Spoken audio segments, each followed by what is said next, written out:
Dans un village paisible niché au cœur de la savane, vivait Bakari, un homme d'une piété exemplaire. Ses mains, burinées par le travail, portaient les marques de son labeur de bûcheron.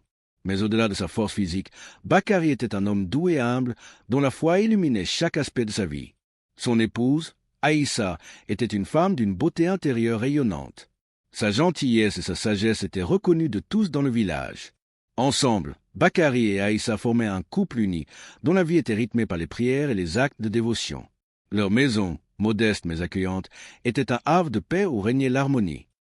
Si vous avez aimé cette vidéo, n'oubliez pas de vous abonner, de laisser un like, de commenter votre avis et de la partager avec vos amis pour qu'ils en profitent aussi. Merci beaucoup à toi, mon ami, si tu as réellement fait. Un jour, une grande joie vint illuminer leur foyer. Aïssa attendait un enfant. La nouvelle se répandit comme une traînée de poudre dans le village, et tout se réjouit avec le couple. Les mois passèrent, et Aïssa donna naissance à un garçon, qu'ils nommèrent Idriss. L'enfant était beau comme le soleil levant, et son sourire illuminait le cœur de ses parents. Le bonheur de Bakari et Aïssa était immense, mais il fut bientôt assombri par le chagrin. Peu après la naissance d'Idriss, Aïssa tomba malade. Malgré les soins prodigués par les guérisseurs du village, son état se détériora rapidement, et elle finit par quitter ce monde, laissant Bakari et Idriss inconsolables. Bakari, le cœur brisé, se retrouva seul avec son fils. La douleur de la perte d'Aïssa était immense, mais il savait qu'il devait rester fort pour Idriss. Il continua à travailler dur, coupant du bois dans la forêt pour subvenir à leurs besoins. Possédant quelques chèvres, il les emmenait paître chaque jour, portant Idriss sur son dos. Lorsque le petit avait faim, il le nourrissait du lait de ses chèvres, le nettoyait et le faisait dormir à l'ombre d'un arbre pendant que ses bêtes broutaient. Les jours passèrent, et Idriss grandit, devenant un jeune homme fort et courageux. Bakari, voyant qu'il était temps, pensa qu'un mariage apporterait un équilibre à leur foyer. Une épouse prendrait soin des tâches ménagères et lui pourrait se consacrer pleinement à la prière, sans distraction. Ainsi, le mariage d'Idriss fut célébré, et Bakari céda sa chambre au jeune couple, se retirant dans une pièce plus petite. La femme d'Idriss, une jeune femme nommée Zara, était belle et gracieuse. Avant le mariage, Zara avait l'air d'une jeune femme douce et gentille. Mais c'était une façade. En réalité, elle était paresseuse et rancunière. Idriss, travaillant désormais dans les champs, dit à Zara, « Prends bien soin de mon père. Il a veillé sur moi toute ma vie. C'est notre devoir à nous deux de veiller sur lui maintenant. Surtout, n'interromps jamais ses prières, car c'est un homme profondément pieux. » Zara acquiesça, et les premiers jours, elle s'occupa du foyer, préparant les repas et faisant le ménage. Bakari en fut profondément reconnaissant, remerciant Dieu pour cette bénédiction. Il se dit alors, « Désormais, je peux me consacrer entièrement à la prière. » Un matin, après avoir accompli ses ablutions, il prit son chapelet et le Saint-Coran, puis partit dans la forêt avec ses chèvres, comme à son habitude. Mais lorsqu'il revint le soir, avec son bois et ses animaux, il fit une découverte inquiétante. En rentrant chez lui, il constata que Zara n'était toujours pas sortie de sa chambre et que rien n'avait été préparé pour le repas. Bakari pensa aussitôt que peut-être Zara se sentait mal. Inquiet, il se hâta de préparer lui-même le repas. Il pétrit la pâte, fit cuire les galettes et mit la nourriture sur le feu. Après avoir tout terminé, il retourna à ses prières. Le soir, lorsque Zara sortit enfin de sa chambre, elle fut stupéfaite de voir que tout le travail avait déjà été fait. La maison était propre et le repas était prêt. Un sourire de satisfaction s'étira sur ses lèvres. Dès ce jour, elle décida d'adopter cette stratégie, prétendre être malade pour éviter les tâches ménagères. Bakari, ne se doutant de rien, prenait chaque jour soin de la maison et continuait à prier sans relâche. Mais il se fatiguait de plus en plus.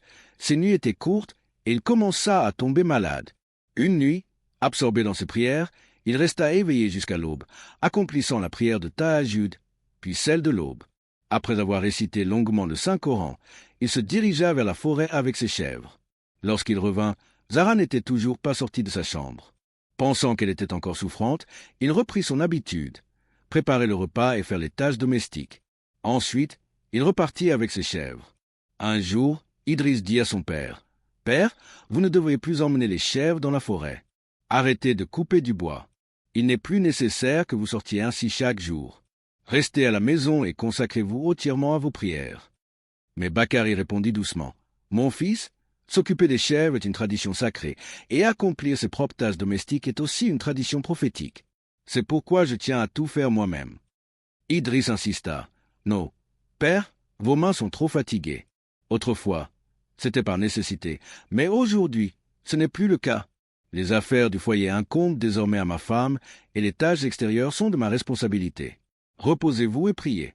Si vous avez besoin de quoi que ce soit, je vous l'apporterai. Idriss partit travailler au champ, et Bakary, obéissant à sa demande, s'installa dans sa chambre et poursuivit ses prières. Après un moment, il s'allongea un peu sur sa natte pour se reposer. C'est alors que Zara entra brusquement dans la pièce. « Lève-toi » s'écria-t-elle. « Tu as assez dormi. Sors et fais le ménage. Qui va s'en occuper? Je suis fatigué d'attendre que ce vieillard se lève et se mette au travail. » Bakary se leva lentement, douloureusement. Il marcha doucement vers l'extérieur, mais Zara le suivit, criant encore plus fort. « Nettoie toute la vaisselle. Ensuite, passe le balai et lave le sol. Combien de temps comptes-tu encore vivre à nos crochets sans rien faire? » Si vous avez aimé cette vidéo, n'oubliez pas de vous abonner, de laisser un like, de commenter votre avis et de la partager avec vos amis pour qu'ils en profitent aussi. Merci beaucoup à toi, mon ami, si tu as réellement faire. Après avoir lavé les ustensiles en silence, il vit Zara poser un seau d'eau rempli devant lui.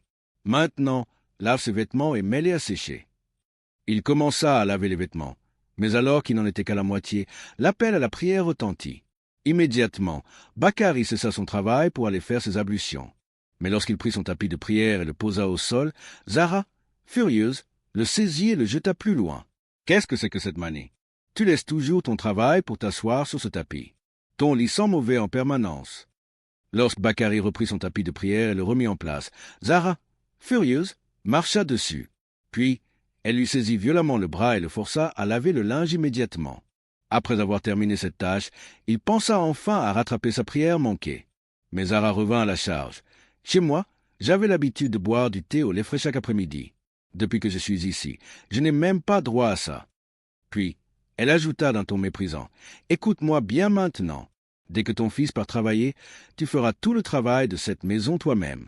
Je ne suis pas la servante de ton père pour m'occuper de toi. » Le pauvre Bakary se retrouva donc à exécuter toutes les tâches domestiques, tout en essayant de se consacrer discrètement à ses prières.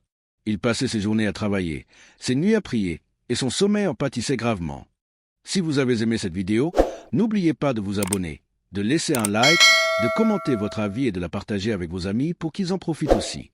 Merci beaucoup à toi, mon ami, si tu as réellement faire.